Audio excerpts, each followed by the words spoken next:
when it was the day that the carnival atmosphere, that there was just absolutely calm. You'll recall that there were very intensive security procedures in place to make sure that no one was able to bring any kind of weapons into the square. I mean, that was, if you like, the high moment of the demonstrations. Even at that stage, we would hear doubting voices in the streets around the square. We would overhear people muttering to each other on the pavement, what are we doing here? We've brought Egypt to its knees, we've destroyed Egypt, the damage we've done for years. Mubarak is going to leave at the end of the year anyway, why are we doing this? Those doubting voices have grown significantly since President Mubarak's latest speech on television on Tuesday night at around midnight after that big demonstration, when he did say that he wouldn't stand again in elections at the end of the year.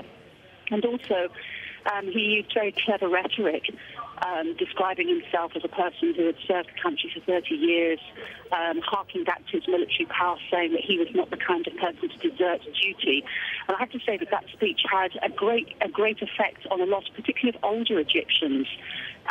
Older people were actually in tears at the end of the speech, and people actually began to feel slightly sorry for President Mubarak, this idea that he should have an undignified departure. And so, while his speech did not impress the people in Tahrir Square, we saw them waving shoes and chanting for him to leave. Nevertheless, there are significant parts of the population who felt that they'd achieved the long-term objective of securing an out date for him. And what's the hurry now? Why sacrifice more lives? Why risk more violence? Why do more damage to the stability of Egypt? And so it's, in fact, an out date now for President Mubarak. Okay, thank you very much. That's our correspondent in Cairo. We'll, of course, be speaking to you later. But I want to update you on these pictures of what you're seeing right now. Now, this is the entrance to Tahrir Square. As you can see, it's been boarded up. There's a tank on the outside. And from what we're seeing, we have seen soldiers passing through the entrance. Now, the army has remained largely on the outside. They have been trying to maintain security. Tanks have been around the square, the Liberation Square, but they have not intervened. There were clashes earlier and overnight, and we saw very little intervention. Some shots were fired in the air, but it was hard to tell about how much or how big a role the army was playing. So you're looking at pictures right now, live pictures from Cairo of Tahrir Square, and protesters gathered there.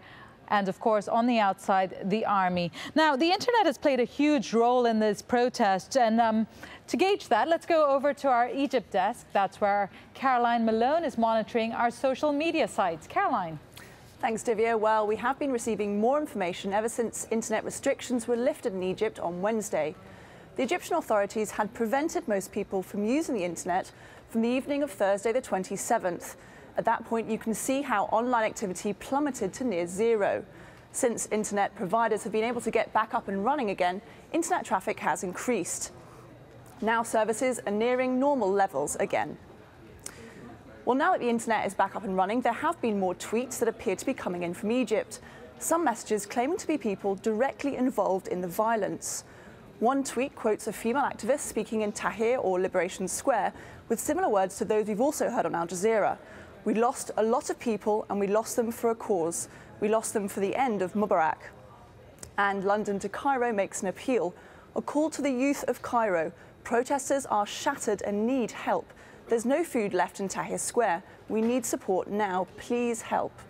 And Mossa Berazing says some of the thugs we captured confessed the people promised them the equivalent of $1,000 if they succeeded in taking over Tahrir Square. Well, you can, of course, keep up to date on those tweets and our latest news via our live blog on our website. We'll continue to update you with what we receive. Back to you, Divya. Thank you very much, Caroline. Now let's get an update from the ground itself there in Cairo. You're looking at live pictures. That is Tahrir Liberation Square. Tanks stationed outside, entrances boarded up, people still gathering. Let's go to one of our correspondents who's monitoring the situation there. Tell us what's happening. It's very interesting to see what the army is now doing. Clearly a new strategy is in place. In the last 10 minutes or so, we've seen a lot of soldiers spanning the roads between the pro and anti-government camps. They've managed to push the pro-government supporters further away from the anti-government demonstrators, because up until the last half an hour or so, they were throwing anything that they could grab of at each other, including petrol bombs. So moved far away. The soldiers are now holding hands and forming a sort of human chain between the two sides. Tanks have cut off again any potential vehicle access to the camp. This probably spurred on by reports that busloads of both anti and government demonstrators are heading towards Cairo. We're also getting reports that pro-government protesters are arriving with knives and other weapons. So they clearly are worried that we're going to see a repeat of yesterday. NGOs have stepped in saying that they've got to do something to prevent this from happening. We're also hearing that the vice president, this is not confirmed yet, but that he has threatened to resign. He said he didn't know that was going to happen, that this kind of action was going to take place on the street. So very interesting now to see what it is he plans to do. We've got men at least a meter away from each other, facing, from my position, looks like they're facing the anti-government demonstrators, so they are prepared. So it's certainly interesting, these developments, both with the vice president and especially now with the army, who have largely been standing by. Can you explain to us what the role has been and why this is significant? I lost you again, Major. Basically, just explain why it's significant that the army is now making more of a move. Well, it's significant because the army has been involved until now. They've been shooting in the air to keep protesters away. They've been handed a couple of pro-government demonstrators, but that's about it. It's very important for them to show that there is some sort of solidarity with the Egyptians, and everybody was wondering what sort of stance they would take when the pro-government demonstrators took to the streets. Look, they are here to protect the state and not the regime. Two of their leaders, though, of course, have been chosen, one vice president, one as prime minister, so sitting very closely to the president. I can imagine that they're going to be having a lot of dialogue, though clearly the vice president said, the prime minister, that he didn't know what was going on. But if the army intervenes, that would totally change the dynamics of what we are seeing. And this has already been changed by the regime. We believe that many of the pro-demonstrators have been supported by the regime. We are hearing on some television stations that some of those pro-government supporters have been paid between £200 to £500 to support the government. Now, it's interesting what you said about the vice president, too, because originally there was talk, could have been discussions between the opposition parties and the vice president. So where do you think that leaves the political situation?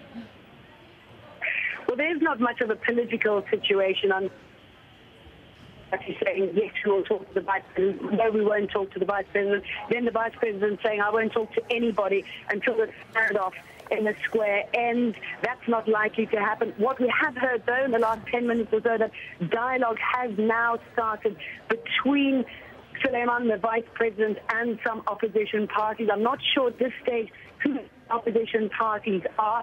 As soon as we're getting more details, I will let you know. Clearly, there needs to be some sort of political resolution to this battle on the ground. And until the opposition parties can decide a way forward, it is going to be very, very difficult. The government now coming under increasing pressure from within the country and also from outside the country. The U.S. taking a much tougher stance and expressing shock and outrage over yesterday's outcome, the day of rage on the streets, and they are also calling for a probe in this. So it'll be interesting to know what sort of international dialogue is happening with opposition parties. The Egyptians, though, adamant on the ground that any solution to this needs to be an Egyptian solution, not an internationally imposed solution. Things changing by the minute there. Our correspondent in Cairo, thank you very much. We'll, of course, be speaking to you again very soon. You're watching Al Jazeera with extensive and rolling coverage from Egypt. I'm Divya Gopalan. It is now 0900 GMT. That's just after 11 o'clock mid-morning in Cairo. You are looking at shots from Liberation Square. This square has been the focal point of the demonstrations calling for President Hosni Mubarak to step down.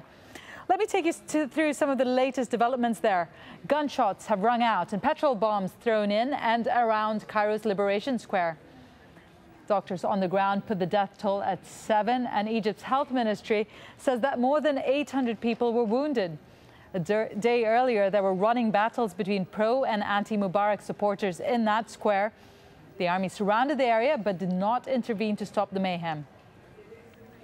The U.S. Secretary of State Hillary Clinton has told Egypt's new Vice President Omar Suleiman to hold those responsible for the violence accountable. Meanwhile, Egypt's foreign ministries denounced foreign interference in the internal affairs of the country. OK, let us now go to one of our correspondents. You are looking at one of the entrances of Liberation Square. What you see there on one side are protesters.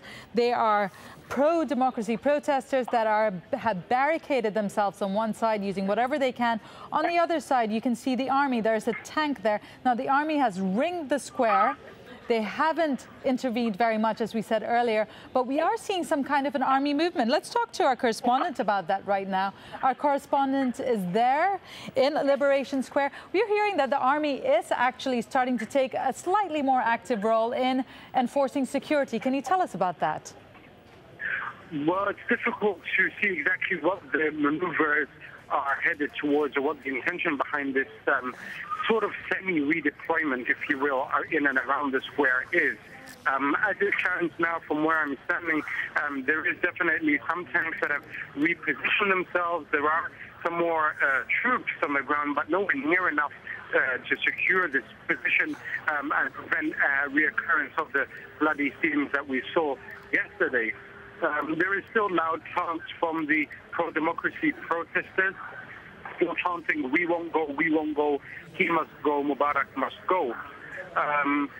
They will develop quickly. Usually it is very quiet in the early hours of the morning as people go and recuperate and rest, and then they come back in the afternoon, and that's when things begin to heat up, roughly 1 p.m., 2 p.m. local time, around 12 GMT.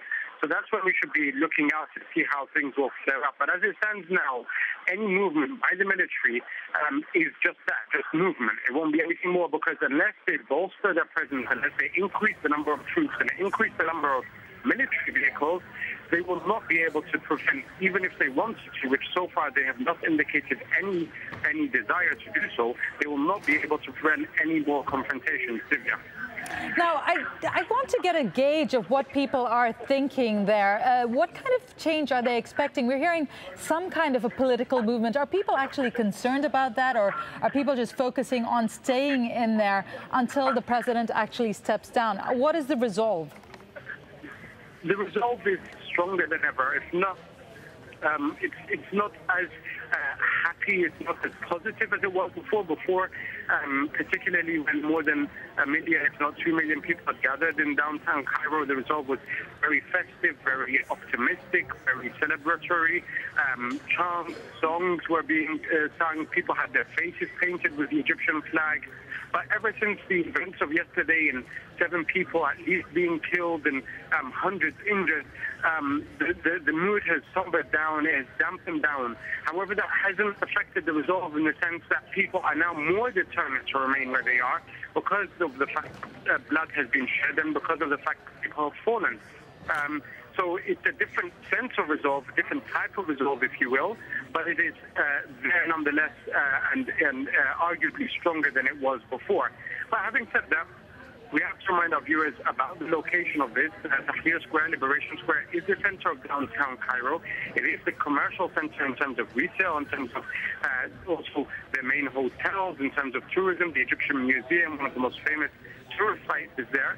It is also arguably the political center to a certain extent because of the Ministry of Foreign Affairs, which is around the corner, because of the Interior Ministry.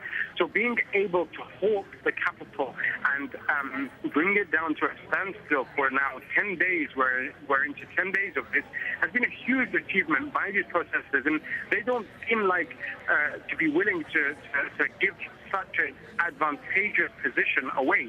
That pressure that they've been able to exert on the business, because also, I mean, speaking to the Egyptians, this is the sense I get.